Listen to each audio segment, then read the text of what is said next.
ठीक है, परमवीर चक्र आर हीरोज। पहले लेट्स टॉक अबाउट परमवीर चक्र। The medal it self is very simple in appearance. अगर आप परमवीर चक्र मेडल को देखो, देखो फोटो दिया है, अगर मेडल को देखेंगे बहुत सिंपल दिखता है, कुछ ज़्यादा उसमें डिज़ाइन वगैरह है क्या? नहीं। It is made with bronze. कौन से मेटल से बना है? ब्रॉन्ज मेटल से। और उसमें स्विवल माउंटिंग किया गया है और एक पर्पल रिबन है। वो स्विवल माउंटिंग किया गया जिससे वो दोनों तरफ ऐसा गोल गोल घूम सकता है। और रिबन कौन से कलर का है? रिबन कौन से कलर का है? पर्पल। पर्पल कलर का रिबन है। ऑन दी ऑब्वर्स अगर उसको पलटी मारेंगे तो उस साइड वहाँ पे क्या है? हमारे देश का नेशनल एम्बलम है। और सेंटर में बीच में है 4 रेप्लिकास। किसके? इंद्र के वज्र। इंद्र जो हमारी डेमी गॉड है, जो बोलते हैं सब लोग की बारिश के देवता, वो इंद्र। उनके वज्र जो उनका वेपन है, वज्र उसको बोलते हैं, उसकी 4 रेप्लिकास है। कितने रेप्लिकास हैं? 4। चारों डायरेक्शन में, ऊपर नीचे साइड में, ये साइड में। ऑन द रिवर्स अगर उसको रिवर्स करेंगे तो क्या लिखा हुआ है? द वर्ड ऐसा लिखा हुआ है, द वर्ड्स परमवीर चक्र ऐसा लिखा है। कौन सी भाषा में? हिंदी में और इंग्लिश में लिखा है। और बीच में कौन से फ्लावर्स है? 2 लोटस फ्लावर्स। तो ऐसा वो है। द परमवीर चक्र मेडल किसने डिजाइन किया? सावित्रीबाई खानोलकर। किसने डिजाइन किया? सावित्रीबाई खानोलकर। वो एक यूरोप के लेडी थे, यूरोपियन लेडी थे, जिन्होंने इंडिया के विक्रम खानोलकर के साथ में शादी किया। और वो कौन थे? आम इंसान थे क्या? नहीं, वो इंडियन आर्मी ऑफिसर थे। उनके साथ में किसने शादी किया? सावित्रीबाई खानोलकर तो शादी किया। Savitribai loved India and took Indian citizenship. Savitribai को इंडिया बहुत पसंद था, इसके लिए उन्होंने बोला कि मैं यूरोप में नहीं रहूँगी, अभी मैं इंडिया में आके रहूँगी। तो इंडिया का सिटीजनशिप उन्होंने ले लिया, मतलब ऑफिशियली इंडिया में रह ली। शी स्पोक मराठी, वो मराठी भी बोलते थे, संस्कृत भी बोलते थे और हिंदी भी एकदम फ्लुएंटली बोलते थे। And had studied Indian arts and traditions in depth. उन्होंने इंडिया के आर्ट्स को और इंडिया के ट्रेडिशंस को भी बहुत अच्छे से डेप्थ में स्टडी किया था। अभी ये परमवीर चक्र में इंद्र भगवान के 4 वज्र क्यों आते हैं उसका स्टोरी अपन बाद में देखेंगे। पहला अपन थोड़ा कॉन्टेक्स्ट लेते हैं। You may have heard about the legendary heroes of the past and their extraordinary acts of bravery. आपने पुराने ज़माने के जो बहुत बड़े बड़े हीरोज़ थे उनके कहानी के बारे में तो सुना रहेगा कि वो कितने बहादुर थे, वो कितना अच्छा उन्होंने काम किया। जैसे छत्रपति शिवाजी महाराज कितने बहादुर थे, उनकी कहानी आपने सुना है। और अभी आगे देखो, but even today many brave soldiers of our country sacrifice their own lives for our safety. आज भी हमको सेफ रखने के लिए, हम लोग चैन की नींद सो पाए इसके लिए दिन और रात 24 घंटे हमारे देश के सोल्जर्स हमेशा अपने देश के बॉर्डर पे और देश के अंदर भी हमेशा रेडी रहते हैं। Their brave deeds are honoured by bestowing military decorations on them. जब वो लोग कुछ भी बहादुरी का काम करते हैं तो जैसे जिस लेवल की बहादुरी का काम करते हैं उस हिसाब से मिलिट्री डेकोरेशन उनको दिया जाता है। क्या दिया जाता है? Military decoration. मिलिट्री डेकोरेशन का मतलब क्या? उनको मेडल्स मिलते हैं, उनको अवार्ड्स मिलते हैं, जिससे उनके करियर के ऊपर और भी 4 चांद लग जाता है। परमवीर चक्र भी एक ऐसा मेडल है जो इंडिया का हाईएस्ट मिलिट्री डेकोरेशन है। मिलिट्री ऑफिसर लोग को मिलने वाला सबसे बड़ा अवार्ड, सबसे बड़ा रिवॉर्ड कौन सा है? Paramvir Chakra. Very good. It is awarded for the most conspicuous bravery और सम डेयरिंग और pre-eminent act of valour और self sacrifice in the presence of the enemy, whether on land, at sea और in the air. Paramvir चक्र सभी officers को नहीं मिलता है, उन्हीं ऑफिसर्स को मिलता है जो दुश्मन के सामने दुश्मन से लड़ते हुए, चाहे वो ज़मीन पे लड़ रहे हैं, चाहे वो पानी में लड़ रहे हैं, चाहे वो आसमान में लड़ रहे हैं, कहीं पे भी लड़ते टाइम अगर सबसे ज़्यादा बहादुरी का काम दिखाते हैं, सबसे ज़्यादा सैक्रिफाइस दिखाते हैं, मतलब अपने लाइफ की भी परवाह नहीं करते, तो ऐसे ऑफिसर्स को कौन सा वाला अवार्ड मिलता है? परमवीर चक्र। अभी अपन वो स्टोरी देखते हैं जिसकी वजह से इंद्र भगवान का जो वज्र है वो इस परमवीर चक्र पे आया है। चलो, इंद्रज वज्र और thunderbolt is suppose to be a matchless weapon. ऐसा माना जाता है कि इंद्र भगवान का जो वज्र है वो ऐसा वेपन है जिसको कोई भी वेपन मैच नहीं कर सकता। क्यों ऐसा? क्योंकि एक ऋषि हुआ करते थे जिनका नाम था ऋषि दधीची। ऋषि मतलब कौन? सेज। तो ऋषि दधीची नाम के एक ऋषि थे हमारे इंडिया में, और उन्होंने इतना बड़ा सैक्रिफाइस दिया, उसी सैक्रिफाइस की वजह से ही ये वेपन बना है, और इसीलिए बोला जाता है कि इस वेपन का मुकाबला कोई भी वेपन नहीं कर सकता। तो लेजेंड के अनुसार ये जो कहानी हमको पौराणिक कथाएं सुनाई जाती है, हज़ारों साल पहले एक बहुत बड़ा डीमन था जिसने दुनिया का सारा पानी चोरी कर लिया था। डीमन मतलब राक्षस। उस राक्षस ने दुनिया में जितना पानी था पूरा का पूरा पानी चोरी कर लिया। Innocent people were suffering and dying without water. जो ना बोलते ना, जिन्होंने कुछ भी नहीं किया था, इनोसेंट लोग, वो लोग बिना पानी के धीरे धीरे मरते जा रहे थे। This demon could not be defeated by any ordinary weapon made of ordinary material like wood, metal etcetera.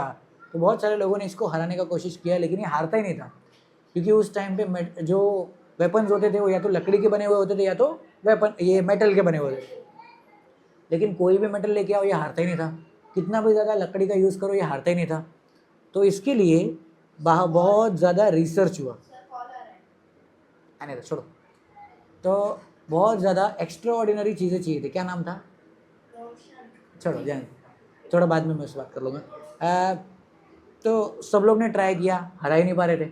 तो अभी क्या हुआ सीन, क्या बहुत सारा रिसर्च हुआ, और रिसर्च करने के बाद पता चला कि हमको एक खास वेपन की, खास हथियार की ज़रूरत पड़ेगी, तभी ये राक्षस को हम लोग हरा सकते हैं। तो लोग ने रिसर्च किया कि कौन सा ऐसा वेपन चाहिए अपने को। तो बाद में पता चला कि जो एक्स्ट्रा ऑर्डिनरी पावर चाहिए वो सिर्फ एक आदमी के बोन्स में है, हड्डियों में है। वो आदमी कौन है? ऋषि दधीची शेष दधीची के हड्डियों में है। लेकिन हम लोग किसी भी जिंदा इंसान की हड्डी कैसे निकाल सकते हैं? ये तो अच्छी बात नहीं है। सोचो आप सिर्फ दूसरों को बचाने के लिए दूसरे की जान ले लोगे, तो फिर उस राक्षस में और हम में कुछ फ़र्क रह जाएगा क्या? नहीं, तो ऐसा नहीं कर सकते थे। तो सब लोग बहुत कंफ्यूज थे कि क्या करेंगे। और ऊपर से ऋषि दधीची कोई आम इंसान नहीं थे, वो बहुत बड़े ऋषि थे, जो कि एक नोबल इंसान थे, और हर चीज़ों में उनको हर चीज़ का ज्ञान था। बरोबर, जैसे इरफान सर को कितना ज्ञान है, बरोबर। और बड़े बड़े वीडियो चालू है डिम्पी, ठीक है। तो बहुत ज़्यादा उनको, ऋषि दधीची को बहुत ज्ञान था, और वो ज्ञान होने की वजह से उनको मार नहीं सकते थे, उनकी हड्डी भी निकाल नहीं सकते थे। तो अभी क्या हुआ, हम लोग क्या कर सकते हैं? तो ऋषि दधीची जो है उन्होंने बोला कि आप टेंशन मत लो, इस किसको मारने के लिए? राक्षस को मारने के लिए। To kill this demon I will sacrifice my own bones. इतने महान इंसान थे, उन्होंने बोला इसको मारने के लिए मैं खुद अपनी जान दे दूंगा, मैं अपनी जान का सैक्रिफाइस दे दूंगा, और बाद में आप मेरा हड्डी निकाल के वो हथियार बना लीजिए और इसको मार देना, ताकि दुनिया में सबको पानी मिल सके। बरोबर। तो इस तरह से इंद्र भगवान का वो वेपन बना, जो कि थंडरबोल्ट्स का जो वेपन है, इसी इनका हड्डियों का इस्तेमाल करके बनाया गया, और फिर उस डीमन को हरा दिया गया। बरोबर। वो त्रिशूल जैसा देखो डिज़ाइन है, ठीक है आपको, देखो उसमें है, चारों साइड में बना हुआ है, फोटो में देखो, इसमें ये देखो मेडल के अंदर बना हुआ है। बरोबर। तो अब डीमन को हरा दिया गया, सबके पास पानी आ गया। अभी ये स्टोरी याद रखो, अभी आगे जो बता रहा हूँ सुनने का। Just as the Indra's Vajra derived powers from sage Dadichi's bones, the Indian military also derives its strength and power from the sacrifice of the bravest of the brave, Paramveer Chakra holders. तो जिस तरह से ऋषि दधीची के sacrifice की वजह से लोगों को वो वज्र मिला, और फिर लोगों को पानी मिला, लोगों को इंस्पिरेशन मिला, ऐसे ही इंडियन आर्मी जो है, कौन? इंडियन मिलिट्री जो है, आर्मी, नेवी और एयरफोर्स, हमारी मिलिट्री भी हमारे देश के जो सबसे ज़्यादा बड़े ऑफिसर्स हैं जिन्होंने अपने लाइफ का सैक्रिफाइस दिया, उन्हीं के सैक्रिफाइस से स्ट्रेंथ लेके आते हैं। और वो लोग कौन है? परमवीर चक्र होल्डर। जो भी ऑफिसर लोग को परमवीर चक्र मिला है, उनके सैक्रिफाइस से ही पूरे इंडिया के मिलिट्री को क्या मिलता है? शक्ति मिलता है। यस। तो कौन कौन है ये परमवीर चक्र होल्डर्स? चलो फटाफट नाम देखते हैं, नेक्स्ट पेज पे जाओ। सबसे पहला कौन है? Major Somnath Sharma. Number 2 lance naik Karam Singh. Number 3 second lieutenant Ram Raghoba Rane. Number 4 naik Jadunath Singh. Next company havildar major Piru. Captain Gurbachan Singh Salaria, major Dhan Singh Thapa, subedar Joginder Singh, major Shaitan Singh, company quartermaster havildar Abdul Hamid, lieutenant colonel Ardeshir Burzorji Tarapore, lance naik Albert Ekka, naib subedar Bana Singh, major Ramaswamy Parameswaran, lieutenant Manoj Kumar Pandey और grenadier Yogendra Singh Yadav, rifleman Sanjay Kumar, captain Vikram Batra and flying officer Nirmaljit Singh Sekhon. ये सब ऑफिसर्स जो है उनको इंडिया के मिलिट्री का सबसे highest award मिला है। कौन सा वाला? परमवीर चक्र। Very good. चलो अभी जो हमारे सबसे रिसेंट परमवीर चक्र होल्डर है उनके बारे में थोड़ा पढ़ते हैं। फ्लाइंग ऑफिसर निर्मलजीत सिंह सेखों, और वो स्क्वाड्रन नंबर 18 और इनके टीम का नाम था द फ्लाइंग बुलेट्स। क्या नाम था टीम का?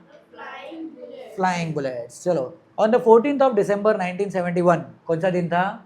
14 दिसंबर 1971, श्रीनगर में जो एयरफील्ड है, एयरफील्ड मतलब जहाँ पे सभी जो एयर बेस है, जहाँ पे सब एयर ऑफिसर लोग, जो एयरफोर्स के ऑफिसर लोग वहाँ पे रहते हैं, वहाँ पे एयरप्लेन्स होते हैं, फाइटर जेट्स होते हैं, वो श्रीनगर का एयरफील्ड था। उसको दुश्मन के 6 एयरक्राफ्ट ने घेर लिया और हमला किया। कितने एयरक्राफ्ट ने घेरा? 6 एयरक्राफ्ट ने घेर लिया। फ्लाइंग ऑफिसर निर्मलजीत सेखों जो थे वो वहाँ पे ड्यूटी पे थे, रेडी थे एकदम।